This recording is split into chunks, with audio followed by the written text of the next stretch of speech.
Japan's media industry has analyzed global stars for decades.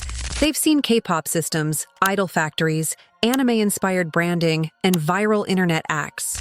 But when Japanese platforms, critics, and music audiences started paying attention to SB19, the reaction felt different. Because SB19 doesn't move like a manufactured group. They move like artists fighting for survival, identity, and legacy at the same time. And now, Japan is finally realizing why this Filipino group refuses to disappear from global conversation. Like, share, subscribe, and let's break this down. Why Japan took SB19 seriously faster than many expected. Japan does not hand out respect easily in music. That is the first reality most international audiences fail to understand. The Japanese industry is famous for protecting quality standards, valuing artistic consistency, and resisting temporary internet hype. Many global acts enter Japan with massive popularity and still struggle to create long-term cultural impact because Japanese audiences look beyond numbers. They study work ethic, authenticity, live performance ability, and emotional sincerity. That is why the reaction to SB19 became so surprising. Japan did not respond to them like a trendy foreign act. The response felt more serious from the beginning. The turning point came when Japanese media outlets and platforms started presenting SB19 not as influencers or viral personalities, but as artists with genuine creative identity. Interviews connected to Billboard Japan focused heavily on storytelling, individuality, songwriting involvement, and emotional themes inside their music rather than superficial idol branding. That instantly changed perception because Japanese audiences tend to admire creators who understand their own artistic direction. SB19 appeared disciplined, self-aware, and emotionally grounded. They felt like musicians first and celebrities second. Another major factor was cultural confidence. Many Asian acts entering international spaces slowly remove parts of their identity to appear more globally marketable. SB19 did the opposite. They leaned harder into Filipino emotion, Filipino storytelling, and Filipino musical identity. Ironically, that authenticity became their greatest international advantage. Japanese audiences respected that immediately, because Japan itself has historically valued artists who proudly carry their own culture into global entertainment, rather than abandoning it for trends. There are performances that entertain audiences, and then there are performances that completely change industry perception. For SB19, that moment happened through the first take. In Japan, appearing on that platform is not treated like ordinary promotion. It is viewed almost like an artistic test. No heavy editing, no production tricks, no visual distractions hiding imperfections. One microphone, one take, and nowhere to hide. That pressure is exactly why Japanese audiences trust it. When SB19 performed Gento, Mappa, and later Damn on the first take, something shifted immediately. Japanese viewers realized they were not watching performers surviving on choreography and visuals alone. They were watching artists with elite live control. Their harmonies sounded raw but precise. Their vocal delivery carried emotional tension instead of mechanical perfection. Even their breathing patterns and facial expressions added intensity to the performances. Nothing felt robotic.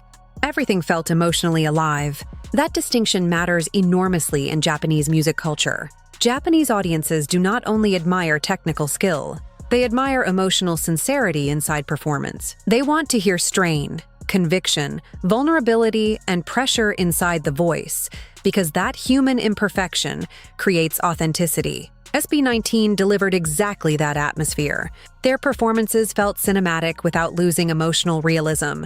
The Damn performance became especially important because the song itself carries themes of identity, conviction, and inner struggle. Japanese viewers connected deeply with that emotional heaviness. Instead of looking like another polished Asian idol act chasing global attention, SB19 suddenly looked like artists carrying personal stories inside their music. That changed the conversation completely. Another reason these performances became powerful was because they exposed the group's musical chemistry. Many viewers who previously focused only on visuals or fandom strength suddenly noticed how naturally the members balanced each other vocally and emotionally. The rap sections carried aggression without overpowering the emotional tone. The harmonies sounded layered and intentional. Even silence between lines created tension. Japanese audiences appreciate those details deeply. This was the exact moment Japanese media stopped framing SB19 as simply a successful P-pop group. They started treating them as serious musicians with artistic credibility. And in a country where live performance reputation can define an artist's long-term legacy, that shift was massive. One reason Japanese media became emotionally invested in SB19 so quickly is because their story does not feel polished in the traditional entertainment industry sense. It feels difficult. It feels uncertain. It feels painfully real. And that authenticity creates emotional attachment. In an industry filled with carefully manufactured narratives, SB19's rise feels almost anti-industry. Most global idol systems are built on control. Companies carefully design personalities, concepts, and public images before audiences ever see the artists. But SB19's journey feels like survival rather than construction. They faced financial struggles early in their career. They dealt with criticism, industry limitations, and constant doubt about whether P-pop could ever compete internationally. There were moments when success looked extremely far away.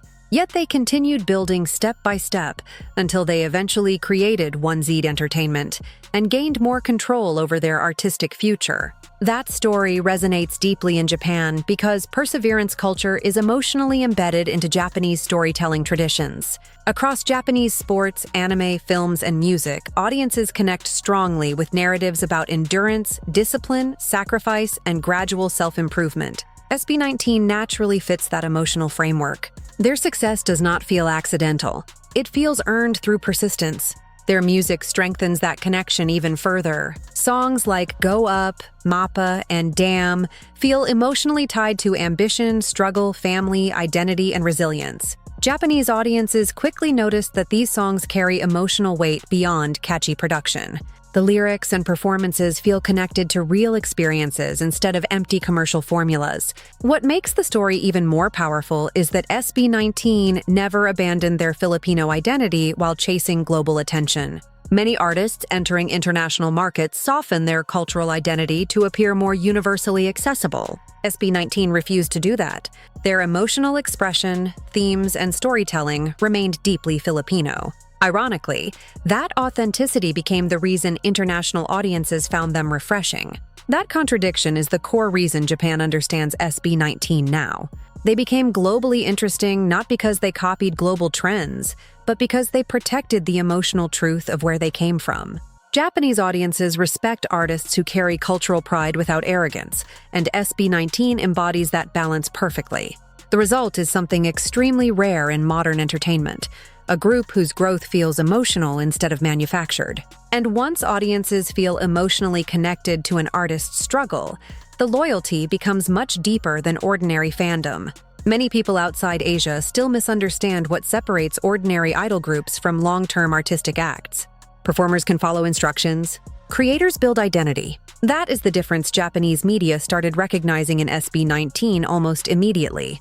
During interviews and feature coverage in Japan, conversations consistently moved beyond visuals and choreography. The focus shifted towards songwriting, production decisions, visual symbolism, emotional themes, and artistic direction. That is not normal treatment for newer foreign acts entering Japan's entertainment ecosystem.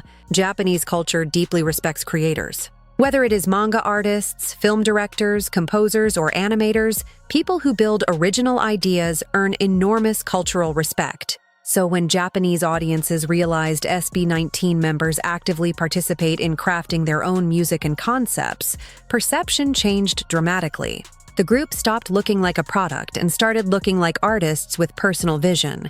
Pablo became especially symbolic of that identity.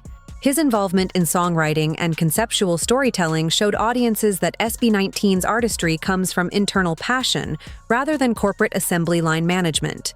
That distinction matters psychologically because manufactured acts may attract attention, but self-driven artists earn lasting respect.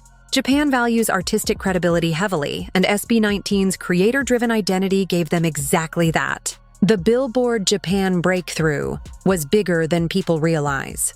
When SB19 entered the Billboard Japan charts with Simula at Wakas, many casual fans celebrated the achievement without fully understanding how difficult that accomplishment actually was. Japan is one of the toughest music markets in the world for foreign artists. Even globally dominant acts sometimes struggle to build strong physical sales or lasting audience connection there because Japanese consumers are highly selective and emotionally loyal to artists they truly trust. That is why SB19's breakthrough carried deeper meaning. They did not completely reinvent themselves to fit Japanese expectations. They maintained their Filipino identity, emotional style, and language while still gaining attention from Japanese audiences. That detail is extremely important because historically, many foreign acts entering Japan rely heavily on localization strategies to gain acceptance. SB19 earned interest without sacrificing authenticity. The success signaled something much bigger than chart placement. It showed genuine cultural curiosity and emotional investment from listeners. Japanese fans were not simply reacting to temporary hype or viral momentum. They were connecting to the group itself, their story, artistry, and emotional sincerity. That moment quietly changed perception around P-pop. It stopped looking temporary and started looking culturally relevant within one of Asia's most respected entertainment markets. Japanese media connected with SB19's emotional philosophy. One of the strongest reasons Japanese media connected deeply with SB19 is because the group's emotional philosophy feels sincere instead of performative. Japanese entertainment culture traditionally values reflection, emotional depth, and quiet authenticity more than loud self-promotion. That is why SB19's interviews created such strong impressions. The members spoke thoughtfully about storytelling, individuality, emotional connection, and personal growth, rather than simply promoting popularity or success. That approach aligns naturally with Japanese artistic values. Audiences in Japan often admire artists who communicate emotion with sincerity instead of exaggeration. SB19's conversations consistently emphasized human connection and meaning inside music. That made them feel emotionally grounded. Songs like Mappa resonated especially strongly because themes of family, gratitude, sacrifice, and endurance carry universal emotional weight in Japanese culture. Meanwhile, Gento showed ambition and confidence without losing humanity, while Damn introduced philosophical intensity and internal struggle. Japanese audiences quickly realized SB19 songs often contain layered emotional storytelling rather than functioning as simple commercial pop records. That realization gave the group artistic credibility. Once an act gains artistic weight in Japan, media treatment changes completely. Coverage becomes more analytical, respectful, and invested in long-term artistic evolution instead of short-term hype cycles. That is exactly what is happening with SB19 now. Japanese media increasingly treats them as artists whose work deserves serious cultural discussion. A teen shocked Japan with their power. Japanese media did not just pay attention to SB19.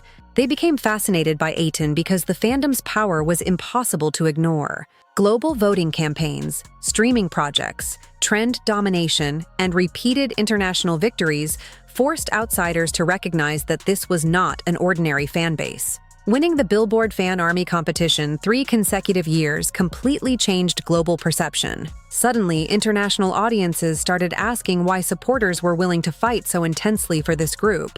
The answer goes far deeper than entertainment. A-ten feels emotionally connected to SB19's survival story. Fans witnessed the group struggle through rejection, financial hardship, limited industry support, and public criticism before reaching international recognition. That history created emotional reciprocity between artist and audience. Support does not feel transactional. It feels personal. Japanese fandom culture already values loyalty and organization, but even Japanese observers were impressed by how coordinated and emotionally invested A-ten became across multiple countries. More importantly, the fandom never looked artificially manufactured by corporate marketing. It looked earned through honesty, resilience, and years of emotional connection. That difference matters psychologically because manufactured hype fades quickly. Emotional devotion lasts. A-ten became proof that SB19's impact extends beyond charts and viral moments. They represent identity, pride, perseverance, and collective belief. Once Japan recognized that emotional ecosystem surrounding the group, SB19 stopped looking like a temporary success story and started looking like a genuine cultural movement. SB19 represents something bigger than entertainment. At some point, the conversation around SB19 stopped being only about music. They began representing something much larger, the growing global confidence of Filipino creativity. That shift became increasingly visible as international discussions around P-pop expanded. People were no longer asking whether Filipino artists could compete internationally. They started asking how far this movement could actually go. For Japanese media, this development is especially fascinating because Japan understands cultural export better than almost any country in Asia. Anime, manga, J-pop, gaming, and Japanese fashion transformed how the world viewed Japanese creativity over decades. Now, Japanese observers are watching the Philippines experience a similar cultural awakening through artists like SB19. What makes SB19 stand out is that they are not chasing international acceptance by erasing their identity. They amplify their Filipino identity instead. Their emotional storytelling, dramatic delivery, family-centered themes, and resilience feel deeply connected to Filipino culture. That authenticity gives them cultural weight far beyond entertainment statistics. Japanese audiences strongly respect artists who proudly represent their culture without compromising artistic quality. SB19 fits that philosophy naturally. They do not look like artists trying desperately to imitate another country's industry model. They look like artists building their own lane confidently. That is why they feel refreshing in today's entertainment landscape. Instead of changing themselves to fit the world, they are slowly making the world adapt to them. Japan finally understands what fans already knew. SB19 is not just another group. They are a movement changing Asian music forever. Like, subscribe, and comment if you believe their global rise is only beginning.